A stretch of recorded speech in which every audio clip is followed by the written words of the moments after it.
श्री स्वामी समर्थ। शिवलिंगावर पहिले बेलपत्र वाहून त्यावर जल वाहिले जाते ते रोगमुक्तीसाठी। शिवलिंगावरती आपण पहिले बेलपत्र वाहिल्यानंतर जल वाहत असाल तर ते रोगमुक्तीसाठी।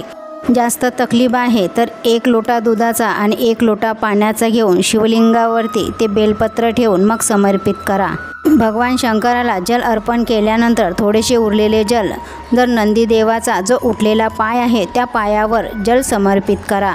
नंदीच्या उजव्या कानामध्ये आपले डोळे बंद करून भगवान नंदीश्वराच्या कानामध्ये सुयशाचे नाव घेऊन जो आपली इच्छा हळू नंदीच्या कानात बोलून जातो त्याची मनोकामना 3 ते 3.5 महिन्यामध्ये पूर्ण होते।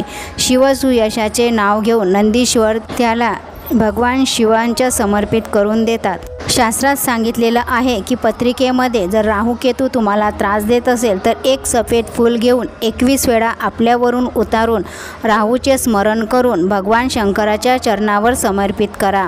जेथून जलधारेतून पाणी खाली पडते त्या ठिकाणी राहू जिंदगीत तुम्हाला त्रास देणार नाही। 5 बेलपत्र, 5 फुलं, 5 दुर्वा, 5 लोटा जल, त्यांना सफेद आकडेच्या जडाचा उपयोग करून सुद्धा गर्भ राहत नसेल त्यांनी हा उपाय करायचा आहे। 5 सोमवार किंवा मग 7 सोमवार शिवलिंगावरती 1 बेलपत्र, 1 फूल, 1 दुर्वा, 1 लोटा जल अर्पण करायचा। परत 1 बेलपत्र, 1 फूल, 1 दुर्वा, 1 लोटा जल तुमरुकाजीचे नाव घेऊन समर्पित करा व श्री शिवाय नमस्तुभ्यम किंवा मग ओम नमः शिवाय स्मरण करून परत तसेच पूजा 5 वेळेस करून घ्यायची आहे आणि मग 5व्याला जल आचमन करावे। ही पूजा प्रातःकाळी करायची आहे। महादेव संतान अवश्य देतील। जीवनात कधी समस्या आली तर त्या समस्येवर काहीच मार्ग निघत नाही तर शिवमंदिरामध्ये तुम्ही पूजा करायला जाता, आराधना करायला जाता, त्या शिवमंदिराच्या आसपास एखाद्या बेलपत्रीच्या झाडाला शोधा आणि बेलपत्रीच्या झाडाखाली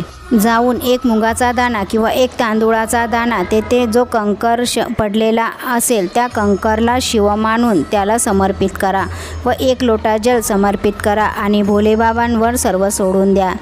शिव मंदिरामध्ये वाहिलेले बेलपत्र तुम्ही घेत असाल तर ते बेलपत्र घेण्या अगोदर भगवान महादेवाच्या समोर हात जोडून मला औषधीच्या रूपामध्ये हे बेलपत्र द्या तर ते बेलपत्र औषधीच्या रूपात भगवान महादेवाकडून मागून घ्या आणि मग ते खा।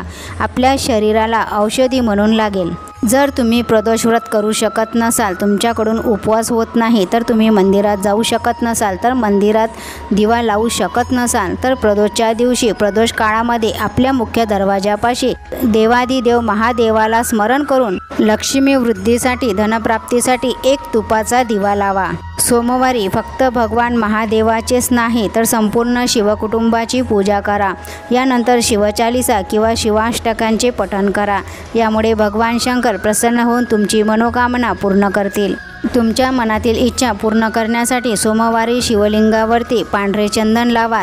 यामुळे तुमची इच्छा मनातल्या मनात भगवान शंकराला सांगा। यानंतर भगवान शंकराला बेलपत्र आणि धतुरा फुले अर्पण करा।